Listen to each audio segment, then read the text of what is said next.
लेकिन अब 2024 की तैयारी हो रही है। लास्ट हफ्ता है 2023 का। 2023 मार्केट काफ़ी अच्छा रहा है। थोड़ी वॉलेटिलिटी ज़रूर रही, लेकिन पोर्टफोलियो इन्वेस्टर्स के लिए शानदार रहा 2023।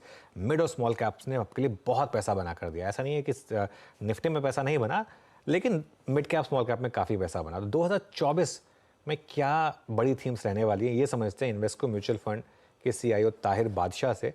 ताहिर जी के पास 25 सालों का अनुभव है इक्विटी मार्केट्स में, तो उनसे जानते हैं कि वो किस तरीके से रीड कर रहे हैं सिचुएशन को।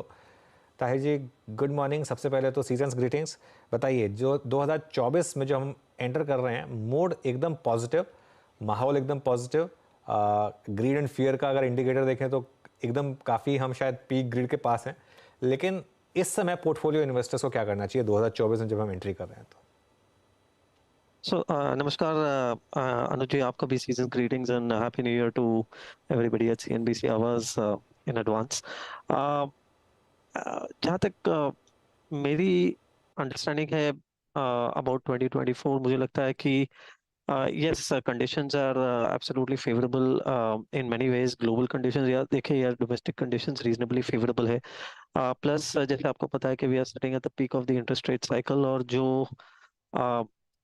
मोस्टली प्रोबेबिलिस्टिकली हम कह सकते हैं कि मतलब इंटरेस्ट रेट्स आगे जाके घटने की संभावना ज़्यादा है कंपेयर टू गोइंग अप और staying at the same level.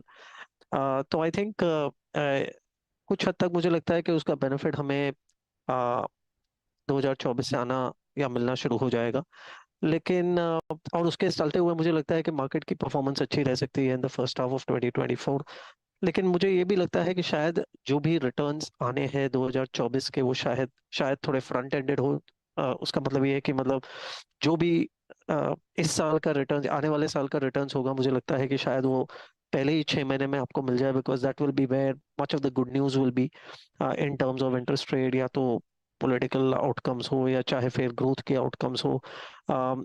उन सब का मुझे लगता है कि निचोड़ शायद तो फर्स्ट हाफ ऑफ 2024 में मिल सकता है, और उस के चलते हुए शायद हमारे वैल्यूएशंस भी कुछ एक हद तक ऐसे लेवल पे पहुंच सकते हैं जहाँ पे एक यू नो normal resistance आ सकता है, in the sense कि if we are already trading at about 20 23 24 times by then, so then I think it will be difficult to argue for higher valuations from there on. So I think that is the shape of the market जो मैं envisage करता हूँ शायद 2024 में। Second half of 24 शायद थोड़ा डल रह सकता है, we can go through a sideways or modest time correction as well. Okay, बिल्कुल। तो फ्रंट लोडेड होंगे गेंस, मतलब पहले 6 महीने में ही शायद आपको ये तेज़ी दिख जाए और उसके बाद थोड़ा कंसोलिडेशन आए। ताहिर जी, जहाँ तक बात कुछ बड़े सेक्टर्स की है, आईटी के लिए साल काफ़ी मिक्स रहा। पहला हाफ काफ़ी ख़राब रहा और दूसरा हाफ काफ़ी शानदार रहा। अब क्योंकि ये सब सेकंड बिगेस्ट सेक्टर है मार्केट का, इस पर क्या अप्रोच होनी चाहिए? तो अनुज जी, पिछले 12 महीने में आई थिंक आईटी के सामने एक जो विडंबना रही है वो ये इस बात की रही है कि आ, आपके पास बिजनेस डील्स वगैरह, डील पाइपलाइन अच्छी रही है जैसे हम सब जानते हैं, और पिछले 2 क्वार्टर में भी मतलब deal flow at least for Indian IT services companies अच्छा रहा है। लेकिन एग्जीक्यूशन में डिलेज है और रैंप अप में डिलेज हमने देखे हैं, and most of the conversation जो कंपनीज के साथ रही है, जो कंपनीज ने बताया है, वो ये है कि मतलब इकोनॉमिक माहौल is something which is coming in the way. अब ये जो यूएस में भी और ग्लोबल मार्केट्स में भी इंटरेस्ट रेट्स नीचे जाने की चर्चा अभी शायद ज़्यादा होती जा रही है, जैसे हमने डिस्कस किया, और शायद इसकी लाइकलीहुड भी है, प्रॉबिलिटी भी है कि इंटरेस्ट रेट्स का माहौल सुधर सकता है और इन्फ्लेशन का माहौल भी सुधर सकता है। आई थिंक अगर वो हो जाता है तो देर इज़ अ पॉसिबिलिटी कि जो एग्जीक्यूशन शायद जो रुका हुआ है वो कुछ हद तक मतलब एक्सेलरेट हो जाए। बट कुछ हद तक वो मार्केट ने शायद रिफ्लेक्ट भी किया है पिछले 2 या 3 हफ्ते के जो हमने आईटी सेक्टर के मूव्स में देखा है। तो एक आई थिंक मिक्स पिक्चर यहाँ पे है। As of now we will have to see how things strengthen as far as delivery is concerned. और अगर most of it has been attributed to एक वीक इकोनॉमिक माहौल, तो मुझे लगता है कि अगर उसके सुधरने से सेंटिमेंट सुधर सकता है, then I think we can look forward to 2025 at least being a better year. तो मुझे आई थिंक एक लेवल पे as of now I am moving with a somewhat neutral stance for tech IT services and शायद एक ज़्यादा bold call हम middle of 2024 में ले पाएंगे। अच्छा ताहिर जी, इस वक्त आई मीन स्पेशली CY23 के लास्ट क्वार्टर में हम एनर्जी स्पेस में काफ़ी बड़ा मूव देख रहे हैं। आप रिलायंस को देखिए, आप OMCs को देखिए, आप पावर को देखिए, आप कोल को देखिए। 24 के लिए आपका आउटलुक क्या है यहाँ पर? कोल इंडिया को देखिए। I think energy should be attractive space, क्योंकि ग्रोथ टिपिकल ग्रोथ सेक्टर शायद वो हो सकता है in 2024, and not just energy in terms of oil prices, gas, but शायद even power, if you consider that as a form of energy. तो उसमें मुझे लगता है कि the growth prospects could be better. तो आई थिंक प्लस अगर oil prices एक लेवल पे न भी बढ़े, लेकिन एक एक हद तक अगर वो एक बैंड में रहते हैं या स्टेबल रहते हैं, जिसकी मुझे अपेक्षा है या उम्मीद है फॉर 2024, तो I think oil and gas companies, चाहे वो अपस्ट्रीम हो या डाउनस्ट्रीम हो, उन दोनों में एक यू नो तेजी की पॉसिबिलिटी हो सकती है। और प्लस इनमें वैल्यूएशंस अभी भी एक कोई ऐसे हद तक नहीं पहुंचे जहां पे आपको बहुत दिक्कत हो। डिविडेंड डील के फॉर्म में भी वो अच्छे खासे प्रस्तुत होते हैं हमारे सामने। सो आई थिंक बहुत सारी कंपनीज हैं इस स्पेस में, पर्टिकुलरली PSU स्पेस में, जहाँ पे हमें अट्रैक्टिवनेस दिख रही है। ओके, एनर्जी स्पेस की बात हुई यहाँ पर। अच्छा, अभी जब कार्यक्रम की शुरुआत में ही ताहिर जी आपसे IT पे बात हो रही थी, डिफेंसिव्स के ही दो धड़े और एक बार फिर से जोर पकड़ने लगे हैं। प्राइस एक्शंस बहुत स्ट्रॉन्ग हैं।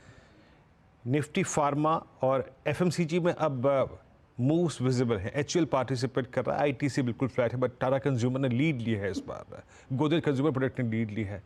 यहाँ पर आपका व्यू फर्स्ट हाफ के लिए at least for CY24? So good question Virendra ji. I मुझे लगता है कि मतलब ये एक जो स्पेस है वहाँ पे दो चीज़ें हैं। आई मीन, मैं अगर वो जनरल कंजम्पशन की बात करूँ, चाहे वो FMCG हो, चाहे वो कंज्यूमर डिस्क्रिशनरी या लो एंड कंज्यूमर डिस्क्रिशनरी हो, वो एक ऐसी जगह रही है जहाँ पे एक तो इंटरेस्ट रेट्स और इन्फ्लेशन दोनों का प्रभाव ज़्यादा रहा है ड्यूरिंग मच ऑफ 2023। और शायद ये सेक्टर्स में मतलब करीब करीब ऑलमोस्ट 18 से 24 महीने का अंडर परफॉर्मेंस रहा है। मुझे लगता है कि अगर ये इंटरेस्ट रेट साइकिल और इन्फ्लेशन साइकिल जो अभी रिवर्स होने जा रहा है, तो I think mid to lower end segment of the market में ध्यान रखना चाहिए, and that is where even we are trying to see whether we can find opportunities. जैसे मैंने कहा, मतलब वहाँ पे सेंसिटिविटी ज़्यादा रही है on the upside, and on the other side also sensitivity शायद ज़्यादा रह सकती है। तो I think with declining interest rates और इन्फ्लेशन, शायद उनमें एक जो जो कंजम्पशन का जोर है वो पकड़ सकता है, और वहाँ पे वैल्यूएशन का भी एक लेवल का कंफर्ट है। एब्सोल्यूट बेसिस पे शायद वो चीप ना हो, रिलेटिव बेसिस पे अपने खुद के पास्ट हिस्ट्री के कंपैरिजन में वो अ, कुछ हद तक ज़रूर अट्रैक्टिव हो गए हैं। तो मुझे लगता है कि उस स्पेस में कुछ ऐसे अपॉर्चुनिटीज हो सकती है which can out perform in 2024। Okay, चलिए फिर एक और सवाल मुझे आपसे पूछना है। प्राइवेट बैंकों में क्या वरी है इस समय, क्योंकि पिछले एक साल से बड़े प्राइवेट बैंकों में पैसा नहीं बना है ताहिर जी। चाहे आप HDFC बैंक देख लें, कोटक देख लें, ICICI बैंक जी। देख लें, क्या कारण है आपके हिसाब से और यहाँ पर क्या व्यू है? सो आई थिंक यहाँ पे भी मतलब जो इन्वेस्टर्स की एक्सपेक्टेशन से आड़े आया है बेसिकली कि निम का जो आउटलुक है या मार्जिन का जो आउटलुक है अ, वो एक तरीके से क्लियर नहीं रहा है, and I think that may be set to change in 2024, specially अगर once again coming back to the possibility कि अगर इंटरेस्ट रेट्स नीचे जाते हैं, तो आई थिंक इन 2023 जैसे हमने देखा कि PSU बैंक्स पर्टिकुलरली वो बड़े बेनिफिशरीज थे इंटरेस्ट रेट साइकिल ऊपर जाने के। और उनकी जो वैल्यूएशन की जो गैप थी वर्सेस प्राइवेट सेक्टर बैंक्स, वो भी कुछ हद तक नैरो हुई है। आई थिंक मुझे लगता है कि दिस माइट चेंज इन 2024, और एक हद तक PSU और प्राइवेट सेक्टर बैंक्स में ग्रोथ की जो अपेक्षा है वो मोर और लेस सेम हो गई है।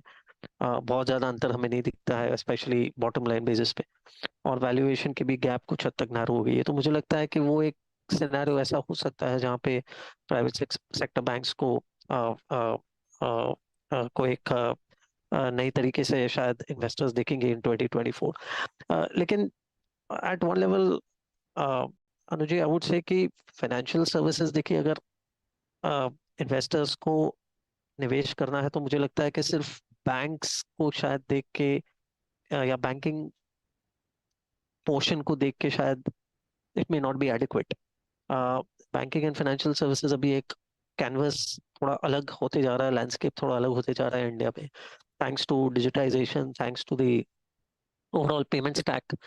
तो हम मैं यही रिकमेंड करूंगा इन्वेस्टर्स को कि एक banking and financial services fund के रूप में आप उसको देखिए, जहाँ पे सिक्लिकल कंपोनेंट आपको बैंकिंग भी मिलता है, और अब बहुत सारा नॉन सिक्लिकल जो कंपोनेंट है फाइनेंशियल सर्विसेज में, चाहे वो कैपिटल मार्केट्स हो, चाहे फिर वो इंटरमीडियरीज हो, वेल्थ मैनेजर्स हो, एसेट मैनेजमेंट हो, बहुत सारी ऐसी ग्रोथ पॉकेट्स इमर्ज होके आई है। तो मुझे लगता है कि एक holistic view banking and financial services पे लेना ज़रूरी है आने वाले दिन में। ताहिर जी, बहुत बहुत शुक्रिया आपका हमारे साथ जुड़ने के लिए, और आपको 2024 के लिए बहुत बहुत शुभकामनाएं।